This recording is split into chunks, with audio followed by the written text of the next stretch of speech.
আমার মুসলমান ইমানদার আল্লাহর গোলাম, এজন্য জিবরিল আমিন আল্লাহর মহান হুকুমে নবীজির দরবারে আসলেন।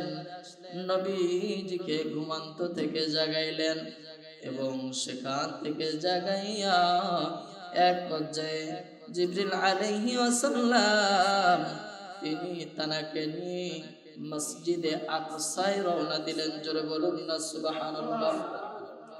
মসজিদে আকসায় গিয়েছিলেন। যাওয়ার পর জিবরাইল আলাইহিস সালাম নবীজিকে বাইতুল মাকদিসে নিলেন। বাইতুল মাকদিসে নেওয়ার পর যে বোরাক নিয়ে গিয়েছিলেন, এই বোরাকটিকে বাঁধার জন্যে জিবরিল আলাইহিস সালাম পাথরে একটা ছিদ্র করলেন। জোরে বলুন না। আজকের এই পবিত্র জুমা, পবিত্র শাবান মাসের প্রথম জুমা, এই জুমায় আপনি আমি আগে ভাগে আসতে পেরেছি। আল্লাহ তাআলা আপনাকে আমাকে আসার মতো তৌফিক দিয়েছেন। সেই মহান মালিক, মহান স্রষ্টা, তানার শুকরিয়া আদায় করে শেষ করা যাবে না। মহান আল্লাহ পাক রব্বুল আলামিনের কৃতজ্ঞতা আদায়ে আমরা শুকরিয়া আদায় করছি। সকলে জবান খুলে বলুন আলহামদুলিল্লাহ। আরো মহাব্বতে বলুন আলহামদুলিল্লাহ। লক্ষ কোটি দরুদ সালাম জিন্দা নবী, হায়াতুন নবী, কামলে ওয়ালা নবী, নূরুন আলা নূর নবীজির উপর সকলে ভক্তি এবং মহাব্বতে তাজিমে সকলে অন্তরে গভীর থেকে দরুদ সালাম পাঠ করছি। সকলে বলুন সাল্লাল্লাহু আলাইহি ওয়াসাল্লাম। সম্মানিত হাজিরিন, যেহেতু শাবান মাস পড়ে গেছে, তাহলে রমাদানের আর দেরি নাই। কথা বলুন ঠিক কিনা? তো রমাদান আসতেছে, কিছু প্রস্তুতির দরকার আছে। যখন দুনিয়াতে কেউ কোনো মহান কাজ উদ্দেশ্য করে কোথাও রওনা হয়, কোথাও যায়, বা সাধারণত আমাদের পারিবারিক জীবনে, সাংসারিক জীবনে অনেক কাজ থাকে। ধরুন যদি বিবাহ শাদী হয় বা এ ধরনের আরো আনুষ্ঠানিকতার আয়োজন করতে হয়, তাহলে সেগুলো আগে থেকে আপনাকে আমাকে কিন্তু প্রস্তুতি নিতে হয়। কথা বলেন ঠিক কিনা? তো ঠিক সেভাবেই আল্লাহ তাআলার মহান মাস মাহে রমাদান আমাদের মাঝে আসতেছে। তো তার প্রস্তুতি সম্পর্কে রাসূল আকরাম সাল্লাল্লাহু আলাইহি ওয়াসাল্লাম আপনাকে আমাকে জানিয়েছেন যে রজব থেকে তোমরা প্রস্তুতি গ্রহণ করো। শাবান মাস আসলে সেই প্রস্তুতির বিষয়টা আরো বাড়িয়ে দিতে হবে এবং মাহে রমাজানে যেন কোনো ধরনের ত্রুটি না হয়, এজন্য আগে থেকেই প্রস্তুতি নিতে হবে। এবং এই শাবান মাসের ফজিলত, বরকত, মর্যাদা আল্লাহ পাক রব্বুল আলামিন অনেক অনেক গুণে বাড়িয়ে দিয়েছেন। জোরে বলুন না সুবহানাল্লাহ। তো আমি শাবান মাসের ফজিলত সম্পর্কে একটু পরেই কয়েকটি আলোচনা করব ইনশাআল্লাহ। তার আগে আমি গত জুমায় কিছু আলোচনা করতেছিলাম, যেহেতু মিরাজুন নবী সাল্লাল্লাহু আলাইহি ওয়াসাল্লামের মাস অতিবাহিত হয়ে গেছে, কিন্তু দয়ার নবী, মায়ের নবী, নূরুন আলা নূর নবীজি দিদার যে আল্লাহ তাআলার সাথে হয়েছে, এই বিষয়গুলো আমাদেরকে ঈমান ঠিক রাখতে হলে এগুলো ক্লিয়ার ভাবে আপনাকে আমাদের জানা লাগবে। কথা বলুন ঠিক কিনা? আল্লাহ পাক রব্বুল আলামিন প্যারা নবী নূর নবী কামলে ওয়ালা নবীজির মেরাজ করলেন এই বরকতময় মাসে। মেরাজুন নবীর মাস, এই মাসে আল্লাহ পাক রব্বুল আলামিনের দরবারে ডাক দিয়েছিলেন। আল্লাহ তাআলা দাওয়াত করেছিলেন প্রিয় হাবিবকে। আমার মুসলমান ইমানদার আল্লাহর গোলাম, এজন্য জিবরিল আমিন আল্লাহর মহান হুকুমে নবীজির দরবারে আসলেন। নবীজিকে ঘুমান্ত থেকে জাগাইলেন এবং সেখান থেকে জাগাইয়া এক পর্যায়ে জিবরিল আলাইহি ওয়াসাল্লাম তিনি তানাকে নিয়ে মসজিদে আকসায় রওনা দিলেন। জোরে বলুন না সুবহানাল্লাহ। মসজিদে আকসায় গিয়েছিলেন। যাওয়ার পর জিব্রাইল আলাইহিস সালাম নবীজিকে বাইতুল মাকদিসে নিলেন। বাইতুল মাকদিসে নেওয়ার পর যে বোরাক নিয়ে গিয়েছিলেন, এই বোরাকটিকে বাঁধার জন্যে জিবরিল আলাইহিস সালাম পাথরে একটা ছিদ্র করলেন। জোরে বলুন না সুবহানাল্লাহ। এটি এমন জায়গা যেখানে অন্যান্য নবীগণ তাদের পশু বেঁধে রেখেছিল। আমার মুসলমান ইমানদার ভাইরা, এক পর্যায়ে রাসূল আকরাম সাল্লাল্লাহু আলাইহি ওয়াসাল্লাম যখন সেখানে গিয়েছিলেন, তিনি দেখলেন প্রতিমধ্যে হযরত মুসা আলাইহিস সালাম নামাজরত অবস্থায় রয়েছেন। আর সিল্লা বলেন রাসূলুল্লাহ। যখন সেখানে গেলেন, মুসা আলাইহিস সালাম সম্পর্কে রাসূল আকরাম সাল্লাল্লাহু আলাইহি ওয়াসাল্লাম বলেন, আমি দেখলাম মুসা আলাইহিস সালাম নামাজরত অবস্থায় রয়েছেন। তিনি ছিলেন সিপসিপে ও দীর্ঘ দেহের অধিকারী। তার চুল ছিল কোঁকড়ানো, যা ছিল কান পর্যন্ত ঝুলন্ত। দেখে মনে হবে শানুয়া গোত্রের একজন লোক। হযরত ঈসা আলাইহিস সালামকে দণ্ডায়মান হয়ে নামাজরত অবস্থায় দেখলাম। যখন আমি হযরত ঈসা আলাইহিস সালামকে দেখলাম, তিনি ছিলেন মাঝারি গড়নের এবং সাদা ও লাল রং বিশিষ্ট, এবং তার চুল ছিল সোজা চাকচিক্যময়। তার আকার আকৃতি সাহাবী উরওয়া ইবনে মাসউদ সাকাফি রাদিয়াল্লাহু তাআলা আনহুর সাথে কিছুটা মিলে যায়। এরপরে দেখলেন হযরত ইব্রাহিম আলাইহিস সালাম, তিনিও নামাজরত অবস্থায় রয়েছেন। জোরে বলুন না সুবহানাল্লাহ। নবীগণ জিন্দা না মুর্দা? কথা বলেন, নবীগণ কবরে জিন্দা না মুর্দা? জিন্দা। নবীগণ সবাই জিন্দা, জীবিত। এমনকি আল্লাহর রাস্তায় যারা শহীদ হয়েছে, ওই শহীদদের সম্পর্কে আল্লাহ পাক রব্বুল আলামিন বলেন যে তারা তাদের কবরের ভিতরে, মাজারের ভিতরে তারা জিন্দা অবস্থায় রয়েছে। এমনকি আল্লাহর পক্ষ থেকে তাদের জন্য খানা পিনার ব্যবস্থা করা হয়। জোরে বলুন না সুবহানাল্লাহ। এ আমার মুসলমান ইমানদার আল্লাহর গোলাম, এরপরে যখন নবীজি আমার বাইতুল মাকদিসে পৌঁছেছেন, সমস্ত আম্বিয়া কেরাম সেখানে উপস্থিত। এখন সবাই আশা করতেছে, ইচ্ছা করতেছে এখন তো নামাজ হবে, কিন্তু সেখানে আদম আলাইহিস সালাম, এমনি ভাবে জাতির পিতা ইব্রাহিম আলাইহিস সালাম, আরো অনেক অনেক সকল আম্বিয়া কেরাম সবাই উপস্থিত। এই অবস্থার মধ্যে সবাই তো ইচ্ছা পোষণ করে, আশা করে যে আমি ইমামতি করব, কিন্তু না না, মায়ার নবীর মর্যাদা আল্লাহ পাক রব্বুল আলামিন এমন ভাবে বাড়িয়েছেন, সকল আম্বিয়া কেরামের উপস্থিতিতে জিবরাইল আলাইহিস সালাম রাসূল আকরাম সাল্লাল্লাহু আলাইহি ওয়াসাল্লামের হাত মোবারক ধরে ইমামতির স্থানে দাঁড়িয়ে গিয়েছে। আল্লাহর হাবিবের ইমামতিতে নামাজ আদায় করলেন। আল্লাহর হাবিব নূর নবী আমার, তিনি জানায় দেন, নামাজ শেষ হলে আমি যখন বাহির হইলাম, তখন জিবরাইল আলাইহিস সালাম আমার হাতে দুইটি পাত্র দিলেন। এই দুইটি পাত্রের মধ্যে একটার মধ্যে ছিল শরাব। কোন কোন বর্ণনা আছে তিনটি পাত্র দেওয়া হয়েছিল। যাই হোক, দুইটা পাত্র, একটা হলো শরাব আর একটা হলো দুধ। তখন রাসূল আকরাম সাল্লাল্লাহু আলাইহি ওয়াসাল্লাম দুধের পাত্রটি গ্রহণ করলেন। চিল্লায়া বলেন না সুবহানাল্লাহ। জিবরাইল আলাইহিস সালাম ডাক দিয়ে বলেন, ইয়া রাসূলুল্লাহ, ইয়া হাবিবাল্লাহ, আপনি সব থেকে উত্তমটি বেছে নিয়েছেন। আপনি আপনার উম্মত ফিতরাতের উপরেই থাকবেন। জোরে বলুন না সুবহানাল্লাহ। আর আপনি যদি শরাব পছন্দ করতেন, তাহলে আপনার বেশিরভাগ উম্মত পথভ্রষ্ট হয়ে যেত। জোরে বলুন না নাউজুবিল্লাহ। এ মুসলমান ইমানদার আল্লাহর গোলাম, এজন্য আল্লাহর হাবিব নূর নবী আমার উম্মতের কথা কত চিন্তা করেছেন, উম্মতের পেরেশানিতে নবী আমার কত কান্না করেছেন। আজ আমরা নবীর উম্মত, সেই নবীর উপর আমাদের মায়া নাই। কথা বলেন ঠিক কিনা?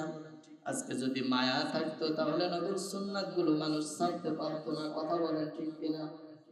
আজকে যদি নবীজিকে ভালোবাসতো তাহলে নবীজির সুন্নাহগুলো অনুসরণ করত।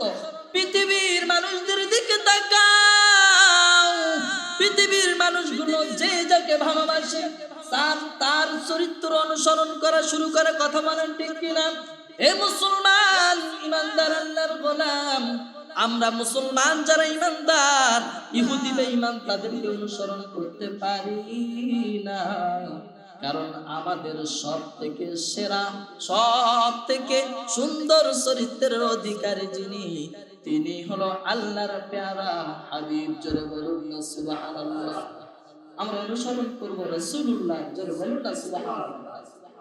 এ মুসলমান ইমানদার আল্লাহর গোলাম, এমনি ভাবে যখন উদ্যগমন শুরু হয়ে গেল, প্রথম আসমান, দ্বিতীয় আসমান, এভাবে করে নবীজি যখন আসমান অতিক্রম করতেছেন, হাদিস শরীফের মধ্যে আছে রাসূল আকরাম সাল্লাল্লাহু আলাইহি ওয়াসাল্লাম যখন প্রথম আসমানে গেলেন, প্রথম আসমানে যাওয়ার পর জিবরাইল আলাইহিস সালাম তিনি যখন দ্বার উন্মুক্ত করতে বললেন, দরজা খুলতে বললেন, ফেরেশতারা ডাক দিয়ে অপর প্রান্ত থেকে বলে, মান হাযা, কে আপনি? সুবহানাল্লাহ বলেন। জিবরাইল আলাইহিস সালাম বললেন, আনা জিবরাইল, আমি হলো জিবরাইল। পুনরায় আবার প্রশ্ন করা হলো, হাল মাআকা আহাদ, আপনার সাথে কি কেউ আছে? তিনি আবার বললেন, নাআম মাই মুহাম্মাদিন সাল্লাল্লাহু আলাইহি ওয়াসাল্লাম, আমার সাথে রয়েছে মুহাম্মাদুর রাসূলুল্লাহ। আর সিল্লা বলেন না সুবহানাল্লাহ। এরপরে আবার জিজ্ঞাসা করা হচ্ছে, তাকে কি আমন্ত্রণ করা হয়েছে? তাকে কি দাওয়াত করা হয়েছে? জিবরিল আমিন ডাক দিয়ে বলে, হ্যাঁ, তাকে দাওয়াত করা হয়েছে। তখন ফেরেশতারা দাঁড় করে দিলেন, দরজা বন্ধ করে দিলেন, এবং যখন নবীজি আবার প্রথম আসমানে প্রবেশ করলেন, সাথে সাথে ওই ফেরেশতার দলেরা আহলান সাহলান বলে স্বাগতম জানালেন। জোরে বলুন না সুবহানাল্লাহ। জিবরিল আমিন ডাক দিয়ে বলেন, ইয়া রাসূলুল্লাহ, ইয়া হাবিবাল্লাহ, এখানে উপস্থিত রয়েছে হযরতে আদম আলাইহিস সালাম। তিনি ডান দিকে একবার তাকায় হাসে, আবার বাম দিকে যখন ফিরে তখন কাঁদে, কারণ তার ডান দিকে কিছু সংখ্যক রূহ রয়েছে, আবার বাম দিকে রূহ রয়েছে। তখন জিবরিল আমিন ডাক দিয়ে বলে, ইয়া রাসূলুল্লাহ, ইয়া হাবিবাল্লাহ, আপনি সালাম দিন, ইনি হলেন আদম আলাইহিস সালাম। জোরে বলুন না সুবহানাল্লাহ। নবীজি আমার সালাম বিনিময় করলেন, করার পর আদম আলাইহিস সালাম সুস্বাগতম জানালেন, দোয়া করলেন। জোরে বলুন না সুবহানাল্লাহ। এরপরে আপনার আমার প্যারা নবী, নূর নবী, দোজাহানের সরদার নবী যখন দ্বিতীয় আসমানের উদ্দেশ্যে রওনা দিয়েছেন, নবীজি আমার ডাক দিয়ে বলতেছেন, জিবরিল, একটু আগে আদম আলাইহিস সালাম ডান দিকে যখন ফিরে তখন হাসে, বাম দিকে যখন ফিরে তখন কাঁদে। কারণ কি? তখন নবীজির কে ডাক দিয়ে বলতেছে, জিবরিল আমিন ডাক দিয়ে বলে, ইয়া রাসূলুল্লাহ, ইয়া হাবিবাল্লাহ, নবীজি আদম আলাইহিস সালাম ডান দিকে যখন ফিরে, এরা হলো নেককার রূহ, এরা হলো জান্নাতি, তাদের দিকে তাকায় হাসে। আর যে বাম দিকে ফিরে এরা হলো জাহান্নামী, এজন্য তাদের দিকে তাকায় আদম আলাইহিস সালাম কান্না করতেছে। জোরে বলুন আল্লাহু আকবার। এ মুসলমান ইমানদার আল্লাহর গোলাম, এরপরে নবীজি আমার দ্বিতীয় আসমানে চলে গেলেন। ওই প্রথমের মতোই সবকিছু জিজ্ঞাসা করার পর দরজা যখন বন্ধ করে দেওয়া হলো, তখন আপনার আমার প্যারা নবী, নূর নবী যখন দ্বিতীয় আসমানে প্রবেশ করলেন, দ্বিতীয় আসমান থেকে ফেরেশতারা স্বাগতম জানালেন। এরপরে রাসূল আকরাম সাল্লাল্লাহু আলাইহি ওয়াসাল্লাম দেখলেন ওখানে উপস্থিত রয়েছে হযরতে ঈসা আলাইহিস সালাম ও ইয়াহইয়া আলাইহিস সালাম, জোরে বলুন না সুবহানাল্লাহ। দুইজনকে দেখলেন, তাদের সাথে মত বিনিময় হলো, তারাও রাসূলুল্লাহর জন্য দোয়া করলেন। এরপরে তিনি আবার অতিক্রম করলেন। তৃতীয় নাম্বার আসমানে হযরত ইউসুফ আলাইহিস সালামের সাথে দেখা হয়ে গেল। ইউসুফ আলাইহিস সালামের সাথে কথাবার্তা হলো, তিনিও দোয়া করলেন। রাসূলুল্লাহ সাল্লাল্লাহু আলাইহি ওয়াসাল্লাম বলেন, আল্লাহ পাক রব্বুল আলামিন পৃথিবীর বুকে যত সৌন্দর্য দান করেছেন, তার অর্ধেক হলো নবী ইউসুফ আলাইহিস সালামকে আল্লাহ দান করেছেন। আর চিল্লায় বলেন না সুবহানাল্লাহ। সেই ইউসুফ আলাইহিস সালামের সৌন্দর্য এত বেশি যে তাকে দেখার পর মিশরের নারীরা ইউসুফ আলাইহিস সালামের সৌন্দর্যে পাগল হয়ে তাদের হাতের ফল কাটা বাদ দিয়ে আঙুলগুলো কেটে ফেলেছে। জোরে বলুন না সুবহানাল্লাহ। এ মুসলমান, ইউসুফ আলাইহিস সালামের সৌন্দর্য যদি এত বেশি হয়, তাহলে আপনার আমার প্যারা নবী নূর নবী তো জাহানের সরদার নবী, সেই নবীকে যদি না বানাইতো আল্লাহ তাআলা কিছুই বানাইতো না। বলেন ওই নবীর সৌন্দর্য, ওই নবীর নূরের আলো, ওই নবীর চেহারার নূর ইউসুফ আলাইহিস সালামের থেকেও আরো বেশি না কম? আরো জোরে বলুন না, কম না বেশি? তাহলে ওই নবীর জন্য আমরা কেন পাগল হব না রে যুবক? ওই প্যারা নবী নূর নবী কামলেওয়ালা নবী যখন ইউসুফ আলাইহিস সালাম থেকে দোয়া নিয়ে চতুর্থ আসমানে গেলেন, চতুর্থ আসমানে তিনি যখন গেলেন, তখন ইয়াকুব আলাইহিস সালামের সাথে দেখা। এরপরে তিনি যখন পরবর্তী আসমানে গেলেন, তখন হযরতে মুসা আলাইহিস সালামের সাথে দেখা, ইদ্রিস আলাইহিস সালামের সাথে দেখা। এরপরে মুসা আলাইহিস সালাম যখন মুসা আলাইহিস সালাম থেকে কথা বলে আপনার আমার প্যারা নবী নূরুন আলা নূর নবী যখন বিদায় নিতেছে, তিনি দেখলেন হযরতে মুসা আলাইহিস সালাম কান্না করতেছে। জোরে বলুন না সুবহানাল্লাহ। হযরতে মুসা আলাইহিস সালাম কান্না করতেছেন। কান্নার কারণ কি? মুসা আলাইহিস সালাম ডাক দিয়ে বলে, এজন্য কান্না করতেছি যে কারণ হলো আমার পরে এমন একজন নবী দুনিয়ার বুকে আসবে, আখির জামানার নবী যার আগমন ঘটেছে, ওই নবীর মর্যাদা মর্তবাস তিনি হলো এই নবী যার মর্যাদা এত বেশি যে আমি মুসা আলাইহিস সালামের উম্মতের থেকেও ওই আখির জামানার নবীর উম্মতেরা দলে দলে জান্নাতে যাবে। আর জোরে বলুন না সুবহানাল্লাহ। কত বড় সুসংবাদ! বলেন আমরা জান্নাতে যেতে চাই কি চাই না? আরো জোরে বলুন, চাই কি চাই না? তাহলে আল্লাহর গোলামি করার দরকার আছে না নাই? এ মুসলমান ইমানদার আল্লাহর গোলাম, এরপরে আল্লাহর হাবিব নবী মুহাম্মদুর রাসূলুল্লাহ সাল্লাল্লাহু আলাইহি ওয়াসাল্লাম যখন সপ্তম আসমানের মধ্যে চলে গেলেন, সপ্তম আসমানে যাওয়ার পর তিনি দেখলেন হযরতে ইব্রাহিম আলাইহিস সালাম তিনি বাইতুল মামুরে ঠেস দিয়ে বসে আছেন। আরো জোরে বলুন সুবহানাল্লাহ। বাইতুল মামুর কোন ঘর? দুনিয়ার বাইতুল্লাহ আর আসমানের বাইতুল্লাহ, তার নাম হলো বাইতুল মামুর। পৃথিবীর মানুষ পাগল দুনিয়ার বাইতুল্লাহ, আর সমস্ত ফেরেশতারা বাইতুল মামুরের পাগল। বাইতুল মামুরে প্রতিদিন ৭০,০০০ ফেরেশতার আগমন ঘটে। আরো জোরে বলুন সুবহানাল্লাহ। আরো আশ্চর্যের বিষয় হলো যে ৭০,০০০ একবার এসেছে, কিয়ামত অবধি ওই ৭০,০০০ আর চান্স পাবে না। সুবহানাল্লাহ। তাহলে আল্লাহ তাআলা ফেরেশতার সংখ্যা কত একটু হিসাব করেন। প্রতিদিন কত? ৭০,০০০। কিন্তু যারা একবার আসতে পেরেছে পরবর্তী ঘুরে তাদের পালা আর আসবে না। জোরে বলুন না আল্লাহু আকবার।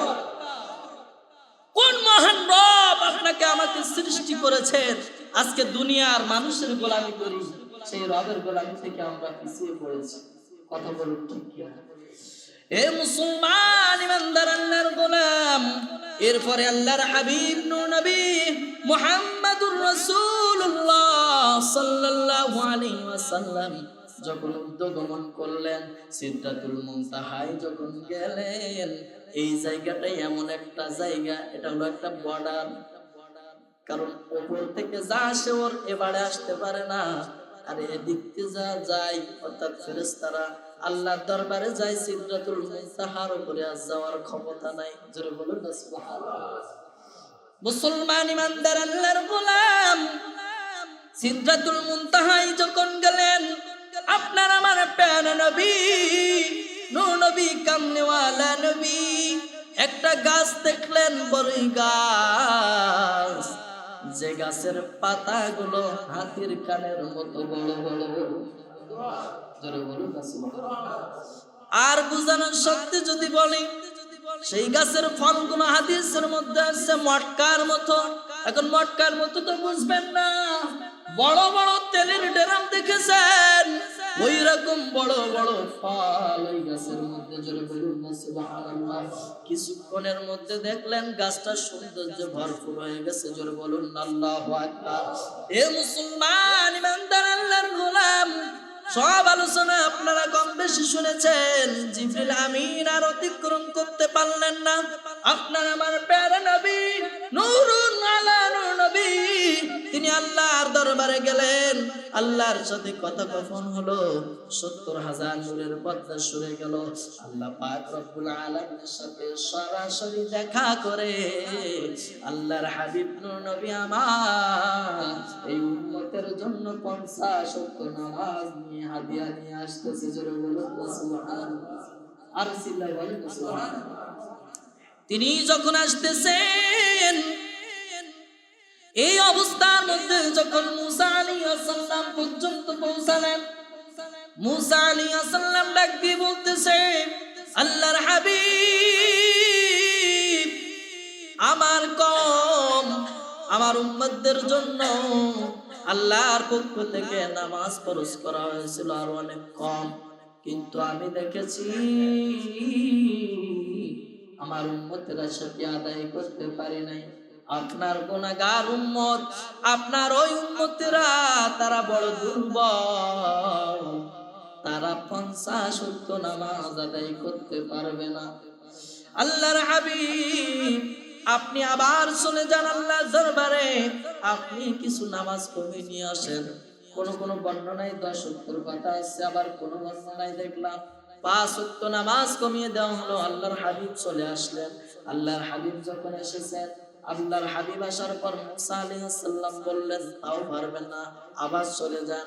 এভাবে করে যাওয়া আসা করতে করতে আল্লাহ পাক রব্বুল আলামিন সর্বশেষ ৫ ওয়াক্ত নামাজ ফরজ করলেন।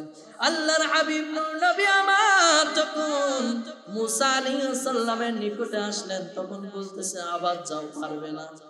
আসলে তো পারতেছি না, পারতেছি হচ্ছে না তো, কিছু মানুষ পড়ি, বেশিরভাগ মানুষ আমরা এখন অন্যের মতো কথা বলে ঠিক না। আল্লাহর হাবিব নূর নবী আমার ডাক দিয়ে বলতেছেন, না না, আমি আর যেতে পারবো না, কারণ এত বেশি আমি আল্লাহর দরবারে গিয়েছি নামাজ কমানোর জন্য। ৫ ওয়াক্ত নামাজ আছে ৫০ থেকে, এখন যেতে আমি হাবিবের বড় লজ্জা লাগতেছে আল্লাহর দরবারে। ওই হাদিয়া নিয়ে এই উম্মতের জন্য আল্লাহ হাবিব চলে আসলেন। জোরে বলুন না সুবহানাল্লাহ। এখন গায়েব থেকে আওয়াজ আসতেছে যে এই হুকুমগুলো ৫ ওয়াক্ত নামাজ সঠিক মতো আদায় করবে, ৫ ওয়াক্তের বিনিময়ে ৫০ ওয়াক্ত নামাজের সওয়াব আপনার উম্মতের জন্য বরাদ্দ করা হবে। আরো জোরে বলুন না সুবহানাল্লাহ। এখন ৫ ওয়াক্ত পড়লে কয় ওয়াক্ত নামাজের সওয়াব? সবাই বলেন, কয় ওয়াক্ত নামাজের সওয়াব? তাহলে এত বড় লাভ আমরা বুঝে জেনে তারপরেও যদি ছেড়ে দেয় তাহলে আমাদের মতো আর মূর্খ, সহজ কথা, আমাদের মতো মূর্খ আর হয় না। কত বলেন ঠিক না? এজন্য নামাজ পড়ার দরকার আছে না নাই? জোরে বলুন, আছে না নাই? এ মুসলমান ইমানদার আল্লাহর গোলাম, এখন আল্লাহ পাক রব্বুল আলামিন এই উম্মতের জন্য আর কি নিয়ে আসছেন? শুধু কি নামাজ? না না, হাদিস শরীফের মধ্যে আছে যে তিনটি জিনিস আল্লাহর হাবিব নিয়ে আসছেন। তিনটি জিনিসের মধ্যে এক নাম্বার হলো 5 ওয়াক্ত নামাজ, দ্বিতীয় নাম্বার হলো সূরা বাকারার শেষ আয়াত সমূহ, জোরে বলুন না সুবহানাল্লাহ। এরপরে তৃতীয় নাম্বার হলো পুরা উম্মতের জন্য সুসংবাদ। কি সেই সুসংবাদ? এই গুনাহগার উম্মতেরা পৃথিবীতে অনেক অন্যায় করবে, অপরাধ করবে, আপনার উম্মত হে আল্লাহর হাবিব, ও প্যারা হাবিব, আপনার উম্মতেরা অনেক গুনাহে নিমজ্জিত হয়ে যাবে, কিন্তু তারা যদি শিরক থেকে বেঁচে থাকে, তাহলে তারা যদি তওবা করে, ইস্তেগফার করে, তাহলে আমি আল্লাহ পাক রব্বুল আলামিন তাদেরকে মাফ করে দিব। আর জোরে বলুন না সুবহানাল্লাহ। কত বড় সুসংবাদ! এখন কোন অবস্থায় কি শিরিক করা যাবে? কথা বলেন ঠিক? কোন অবস্থায় কি শিরিক করা যাবে? সতর্ক থাকতে হবে মুসলমান, সেজন্য কখনোর জন্য শিরিক না করে ফেলে। কথা বলেন ঠিক কিনা? আমরা অনেক সময় পূজা মণ্ডপে দৌড়াই কিনা, বিভিন্ন ধরনের কথা বলে আমরা কুফরি করি কিনা, আমাদের বিভিন্ন চাহিদা, দুনিয়ার ধন সম্পদ, দুনিয়ার ব্যক্তিত্ব, দুনিয়ার ক্ষমতার লোভে পড়ে আমরা পূজা মণ্ডপে যেয়ে অনেক ধরনের কথা, কুফরি মন্তব্য করি। কথা বলেন ঠিক? এগুলো থেকে সাবধান হওয়ার দরকার আছে না নাই? কি রাগ করতেছেন নাকি? সাবধান হওয়ার দরকার আছে না নাই? এ মুসলমান ইমানদার আল্লাহর গোলাম, আলোচনা অনেক, সব আলোচনা তো শেষ করা যাবে না। সংক্ষিপ্ত ভাবে আপনাদেরকে জানা দেয়, আল্লাহর হাবিব যে মেরাজ শরীফে গিয়েছিলেন, মেরাজে আর কি কি আল্লাহর হাবিব দেখেছেন জানার দরকার আছে না নাই? বিস্তারিত ভাবে বলতে পারবো না, তবে সময় সংক্ষিপ্ততার মধ্যে ছোট্ট ছোট্ট করে আপনাদেরকে জানাই, আল্লাহর হাবিব নূর নবী মুহাম্মদুর রাসূলুল্লাহ সাল্লাল্লাহু আলাইহি ওয়াসাল্লাম তার যে বিশেষ একটি উপহার, বিশেষ উপহার আল্লাহ পাক রব্বুল আলামিন দিবেন, দান করেছেন প্যারা বন্ধুকে। ইন্না আ'তাইনাকাল কাউসার, সুবহানাল্লাহ। আল্লাহ পাক রব্বুল আলামিন আল্লাহর হাবিবকে কাউসার দেখিয়েছেন, যেটি আল্লাহ তাআলার হাবিবকে উপহার হিসেবে দিবেন। জোরে বলুন না সুবহানাল্লাহ। উপহার, সেই উপহার হাউজে কাউসার নবীজি দেখে এসেছেন। জোরে বলুন না সুবহানাল্লাহ। এরপরে তিনি আরো দেখলেন জাহান্নাম, জান্নাত ভ্রমণ করলেন এবং পাশাপাশি দাজ্জালকেও নবীজি দেখে আসলেন। জোরে বলুন আল্লাহু আকবার। এরপরে নবীজি এই সফরের পথে এমন এক জায়গায় একটা খুশবু পাইলেন, নবীজি ডাক দিয়ে বলতেছে, জিবরিল, জান্নাত মনে হয় অতি নিকটে, কারণ এমন একটা সুঘ্রাণ আমি পেয়েছি যে মনে হচ্ছে জান্নাত মনে হয় চলে এসেছে নিকটে। জিবরিল আলাইহিস সালাম ডাক দিয়ে বলে, ইয়া রাসূলুল্লাহ, ইয়া হাবিবাল্লাহ, নবীজি, জান্নাত তো এখনো অনেক দূর। ইমানদারদেরকে কত নির্যাতন দিয়েছে। সরাসরি তার স্ত্রী বিবি আসিয়া আলাইহিস সালাম, তিনি ছিলেন ইমানদার। জোরে বলুন না সুবহানাল্লাহ। তাকেও তো কত নির্যাতন দেওয়া হয়েছে। এরপরেও এই হাদিসের বর্ণনার মধ্যে আসতেছে কিসের সুঘ্রাণ? জিবরাইল আলাইহিস সালাম বলতেছেন, ইয়া রাসূলুল্লাহ, হাবিবাল্লাহ, নবীজি, ফিরাউনের একজন দাসী ছিল। এই দাসী তাকে এমন ভাবে ঈমানের পরীক্ষা নেওয়া হয়েছিল কিন্তু সে পরীক্ষায় পাশ করেছিল। কেমন সেই পরীক্ষা, একটু হৃদয়ের কান দিয়ে শোনার চেষ্টা করবেন। ফেরাউনের দাসী, আগেকার মানুষেরা 300-400 বছর পর্যন্ত হায়াত পাইতো, আরো বেশিও পাইতো। কিন্তু ফেরাউনের দাসী যখন তার বাড়িতে কাজ করতো, বর্ণনার মধ্যে আছে তার কন্যার চুল যখন আছড়া ছিল, কন্যার চুল আছড়ানোর সময় ওই চিরুনিটা নিচের পড়ে গেল। নিচে পড়ে যাওয়ার পর সে যেহেতু ইমানদার, ইমান এনেছে, কিন্তু গোপনে ইমান এনেছে, কেউ জানে না। ফেরাউনের দাসী যখন ওই চিরুনি তুলতে গেলেন, বর্ণনার মধ্যে আসছে ইন্না লিল্লাহ অথবা বিসমিল্লাহ অথবা আল্লাহু আকবার বলে চিরুনিটা তুললো।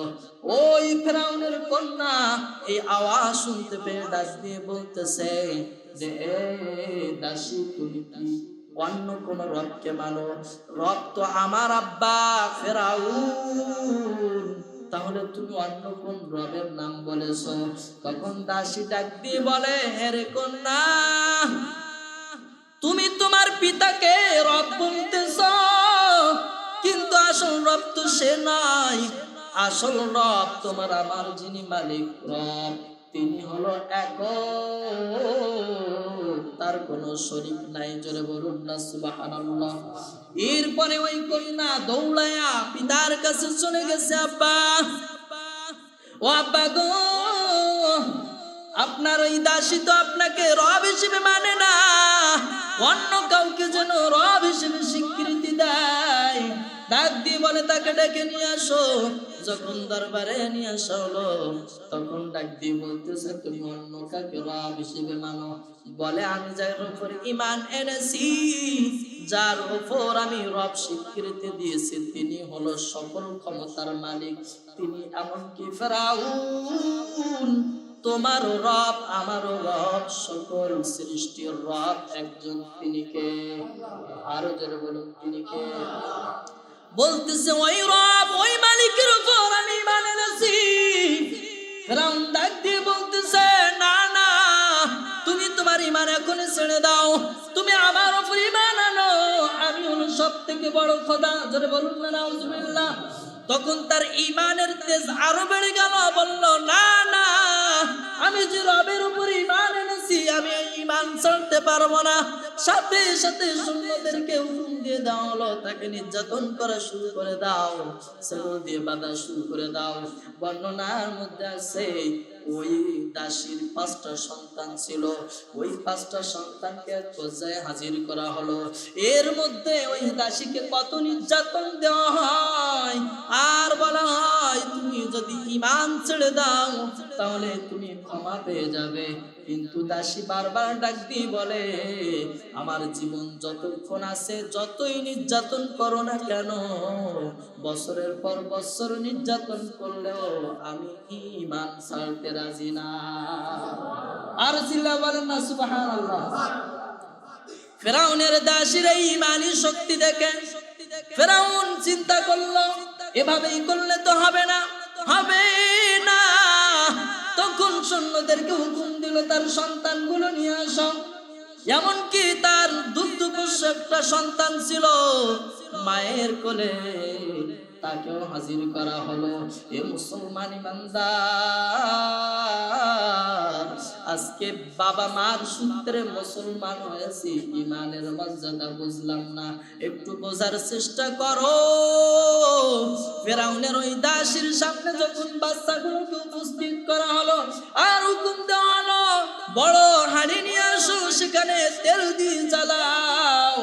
তেল যখন উত্তপ্ত হবে, তখন তার সন্তানদেরকে একে একে ওই তেলের মধ্যে ছেড়ে দাও। জোরে বলুন আল্লাহু আকবার। যখন তার প্রথম সন্তানকে টকবগে ওই তেলের উপরে ছেড়ে দেওয়া হয়েছে, ছটফট ছটফট করতে করতে সন্তানটি মারা গিয়েছে। কিছুক্ষণের মধ্যে হাড়গুলো ভেসে উঠেছে। ডাক দিয়ে ওই দাসীকে ডাক দিয়ে বলে, আরে দাসী, তুমি যদি ঈমান ছেড়ে দাও তাহলে বেঁচে যাবে, ঈমান ছেড়ে দাও।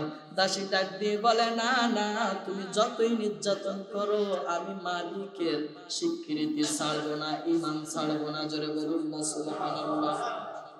এক এক করে তার প্রত্যেকটি সন্তানকে ওই উত্তপ্ত তেলের মধ্যে দিয়ে মেরে ফেললো।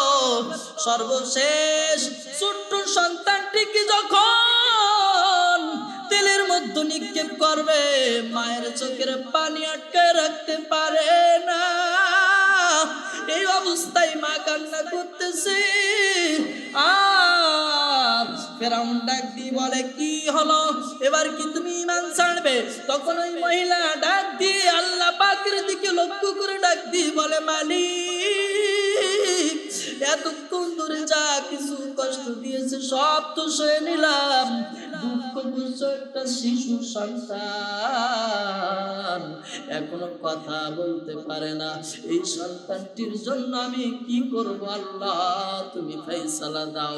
আমি কি ঈমান ছাড়বো নাকি আমি সন্তানটিকে ছেড়ে দেব? তখন আল্লাহ পাক রব্বুল আলামিনের কুদরতি মহিমা ছোট্ট মুখে মাকে ডাক দিয়ে বলে, ইয়া উম্মি ফাইন্না আযাবিদ দুনিয়া আহওয়ান মিন আযাবিল আখিরাহ। ও গো আমার মা, ওই ছোট্ট মাসুম বাচ্চা ডাক দিয়ে বলতেছে, গো মা, আপনি চিন্তা করবেন না, আপনি যে রবের উপর বিশ্বাস করেছেন, ঈমান এনেছেন, ওটাই হলো হক। আপনি চিন্তা করবেন না, আপনার সন্তান সরাসরি জান্নাতে চলে যাবে। এ মুসলমান ইমানদার, ছোট্ট সন্তানটিকে যখন টকবকে তেলের মধ্যে দিয়েছে, মায়ের কলিজায় কান্নার আওয়াজ। এরপরে ফেরাউন মনে করতেছে মনে হয় কালিমা আবার ছেড়ে দিবে। এরপরে ডাক দিয়ে বলতেছে, কিরে দাসী, কালিমা কি ছেড়ে দিবা? বলে, না না, সমস্ত সন্তানগুলোকে শহীদ করে দিয়েছো, সমস্যা নাই। এই মা তো আর বেঁচে থাকার প্রশ্নই আসে না। এই মা মৃত্যুর আগ পর্যন্ত কালিমা ছাড়বে না। আর জোরে বলুন আল্লাহু আকবার। এরপরে ওই মাকে ওই তেলের মধ্যে দেওয়া হলো, কিন্তু মা ওসিয়াত করে গেল যে, ফেরাউন তুই আমাকে মারতেছিস ঠিক আছে, আর সব থেকে বড় কথা সন্তান, ওই শিশু সন্তান যখন কথা বলেছে তখন ফেরাউন এমনিতেই দুর্বল হয়ে পড়ছে। ফেরাউন চিন্তা করতেছে যে এই খবর যদি হাজার হাজার মানুষ জেনে যায় তাহলে তারাও ঈমানদার হয়ে যাবে, একে দ্রুত মেরে ফেলো। ছোট সন্তানটিকে তেলের মধ্যে দিল, এরপরে তার মাকেও তেলের মধ্যে দিল। কিন্তু মা মারা যাওয়ার আগে বলে গেল যে, মেরেছো ঠিক আছে, আমাদেরকে শহীদ করেছো ঠিকই আছে, কিন্তু অন্তত তোমাদের কাছে দাবি রেখে গেলাম, আমাদের এই হাড্ডিগুলো নিয়ে এক জায়গায় দাফন করবে, যাতে আমি পরকালে আল্লাহর দরবারে সাক্ষ্য দিতে পারি, আল্লাহর দরবারে আমি বলতে পারি যে আল্লাহ তোমার ঈমানের জন্য আমরা জান দিয়েছিলাম। আরো চিল্লা বলেন না সুবহানাল্লাহ। বর্তমান সময়ে মনে হয় ইসলামকে বাঁচানোর জন্য, ঈমানকে টিকিয়ে রাখার জন্য আপনাকে আমাকে রক্ত দেওয়া লাগবে না, কথা বলে না। আপনাকে আমাকে জিহাদে অংশগ্রহণ করা লাগবে না, আল্লাহর দ্বীন বাঁচানোর জন্য জান মাল দিয়ে সহযোগিতা করা লাগবে না, কথা বলে না, লাগবে কি না? আল্লাহ পাক রব্বুল আলামিন যেন আমাদেরকে সেই রকম ঈমানের বলিয়ান হওয়ার তৌফিক দান করেন। সকলে বলি আল্লাহুম্মা আমিন। বাকি নামাজের পরে মিলাদ শরীফ আছে।